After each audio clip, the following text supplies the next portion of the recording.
Welcome back to my channel, Licensed Immigration. Today I'm going to be continuing talking about and filling out the form with you guys. Petition to remove condition of residence, Part 3, Form I-751. So let's continue filling out this form. As you already see, I already done Part 1 and Part 2. Please go and see those videos to have a better understanding of this form.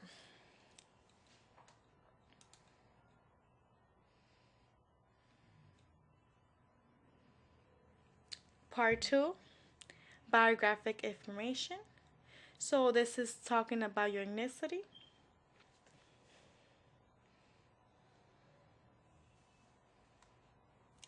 Hispanic or not Hispanic. Race, select what is applicable to you. Height, for this question you must scroll down.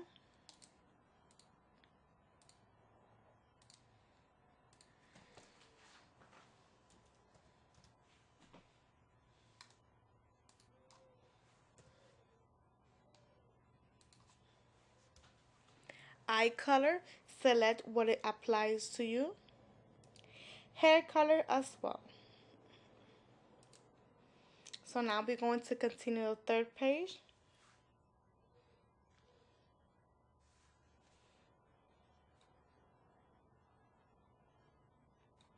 So in part 3, basis is for petition. If you're still married and the U.S. spouse is cooperating with the process of applying for you, permanent resident, remember to put an X on box 1A.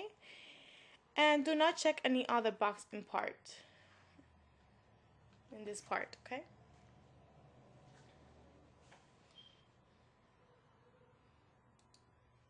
So I'm gonna read the question. I already explained it, so I'm gonna read it for you. Part 3, basis for petition, joint filing. My conditional residence is based on my marriage or my parents' marriage to the U.S. citizen or lawful permanent resident. And I'm filing this joint petitions together with, select only one that applies. So I click my spouse. That's the first option in 1A, and 1B, my parent's spouse, because I'm unable to include it in a joint petition filed by my parent and my parent's spouse. So select the one that applies to you.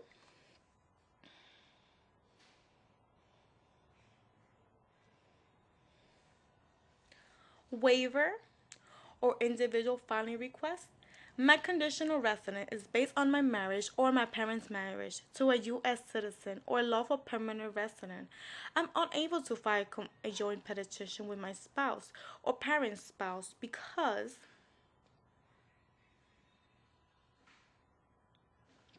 if this applies to you, you must fill this in. Okay? Part 4, information about the U.S. citizen or lawful permanent resident spouse.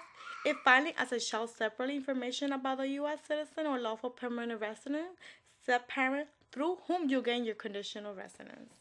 Relationship, spouse or former spouse, parent spouse or former spouse. So in this part 4, this is meant to be the person who helped the immigrant obtain U.S. conditional residence.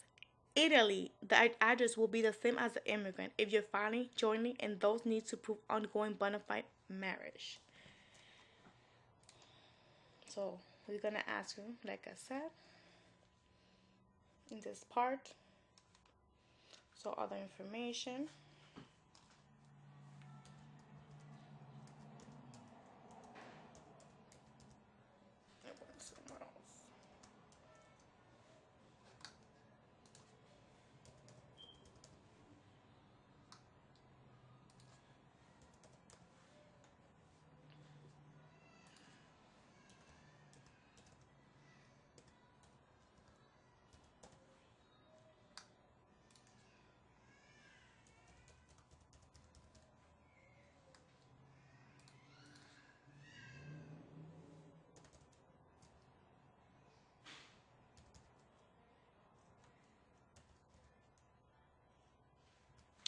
Guys, don't hesitate if you have a question or any comments on behalf of this form. It will be my pleasure on answering all your questions or comments, so just do that. Now is this physical address.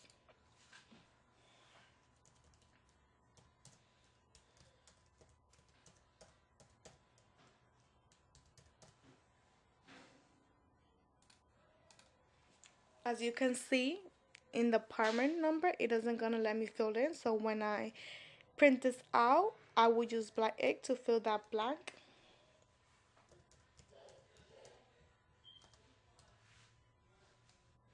Also, guys, be aware that I have a Facebook. It's under the same name as my YouTube. So go follow me. I also upload videos in that social media account. And also, you guys could write to me, and I will respond if I am connected. If anything, I'm not connected, you still could send me a message, and I will respond quickly.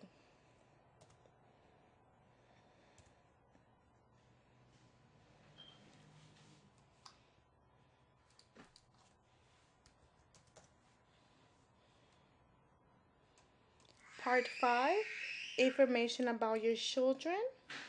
If you have any, if it applies to you, that means did the child get a 2-year conditional green card at the same or within 90 days of when you did, based on being a child? If you so, it's important to check yes box in the box, the way your child will need to fill on his own. So part 5, information about your children. Provide information on all of your children. If you need extra space to complete this section, use the space provided in part 11, additional information.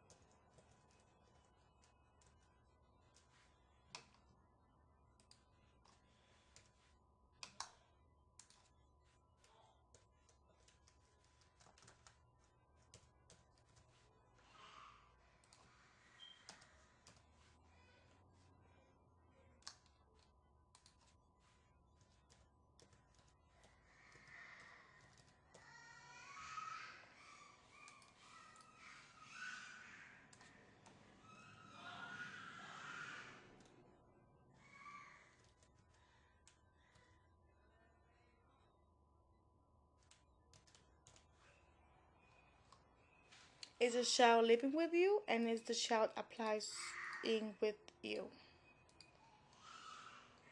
So it continues the information about children. So it's gonna ask where your children's living in.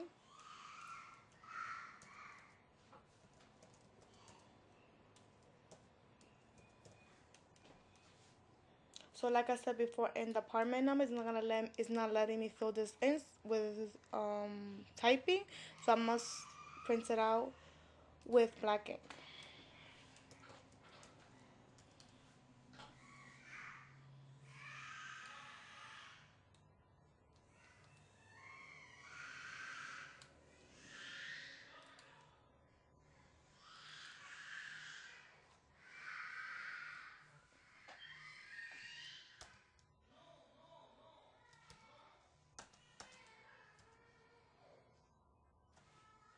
Let me see the address that I put before. Okay.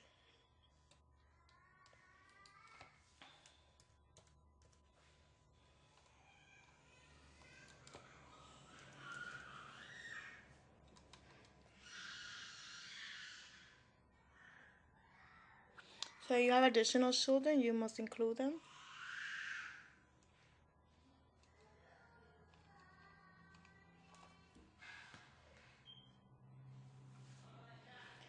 Part 6, accommodation for individual with disability and or impairment. If you're requesting accommodation at your interview because of disability or impairment, such as needing to bring along a sign language interpreter, explain here. So, note, read the information in the Form I-751 instruction before completing this part. Are you requesting an accommodation because of your disability and or impairments? Yes or no? Are you requesting an accommodation because of spouse disability and or impairments? Are you requesting accommodation because of including children disability and or impairments? So if it applies to you, you'll fill this in. Part 7. Petitioner statement, contact information, acknowledgement or appointment at UCIS application support certification and signature. There's important information for you. The petitioner conditional resident to read here before signing. Provide accurate contact information in case of UCIS need to follow up. Some more questions asked about anyone who served as an interpreter and otherwise helped you prepare the I-751 and whether the preparer was an attorney or not. Such people will need to fill out this section as well. Make sure you type or write your name in the box in the section containing the acknowledgement appointment at UCIS Application Support Center. So note, read the information on penalties in the penalty section on the Form I-751. Instructions before completing this part. Note, if you're selected bus 1A, in Part 3, your spouse must also read and sign the petition in Part 3A. Signatures of conditional resident children under 14 years of age is not required. A parent may sign for a child. Petitioner statement. So I'm going to select this one. I can read and understand English and I have read and understand every question and instruction on this petition as well as my answers to every question. I have read and understand acknowledgement of appointment at UCIS Application Support Center. And this is the applies to you. I'm not going to read this already because I already explained.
So he's going to let me fill it in, but I must put the name here of the petitioner. It must go here. So I must write in black ink because it's not letting me type.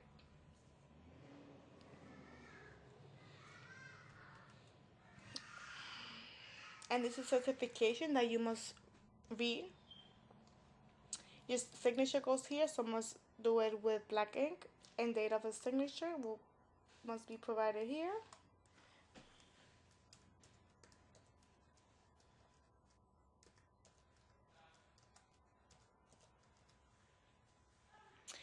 Part A, spouse or individual listed in Part 4. Statement, contact information, acknowledgement of appointment, UCIS Application Support Center, certification and signature is applicable. Provide the following information about the spouse or individual listed Part 4. Note, read the information on penalties in the penalty section on the Form I-751. Instruction before completing this part. So this is where your immigrating spouse signs. This person also has to type or write his or her name in the box in the section containing the acknowledgement of appointment at UCIS Application Center.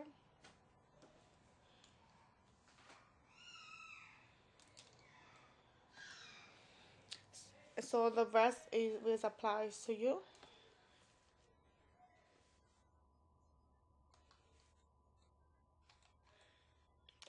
Okay. Spouse or individual contact information.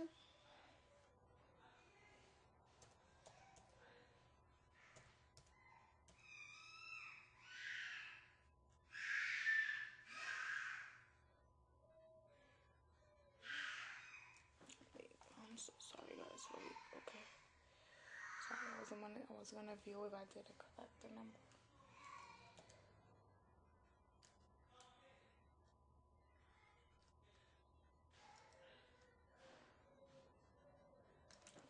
Wait. Sorry guys. I wanna make sure. Okay. So here's gonna be the same number as the other person. Okay. Because they don't have another number.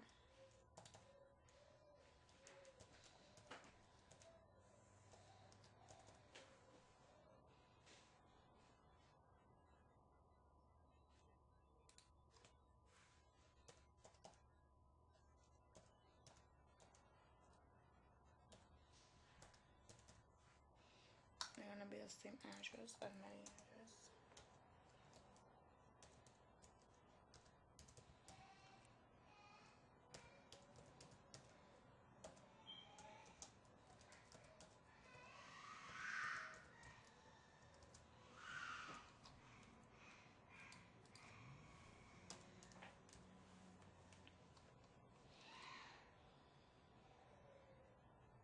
So here we're gonna be the spouse name, but it's gonna let me in, so I will do it like in black ink.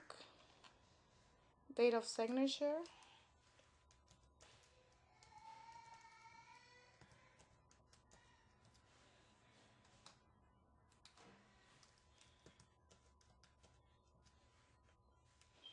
And now part 9, interpreter, contact information, certification, and signature. So in part 9 and part 10, let me show you part 10 here. These are for your interpreter, if you need one, and the person who helped you fill out the I-751, such as attorney, if you will use one. Guys, remember to subscribe, turn on notification bell to receive notifications when I upload new video. Thank you for the support. Have a blessed day, and please stay safe.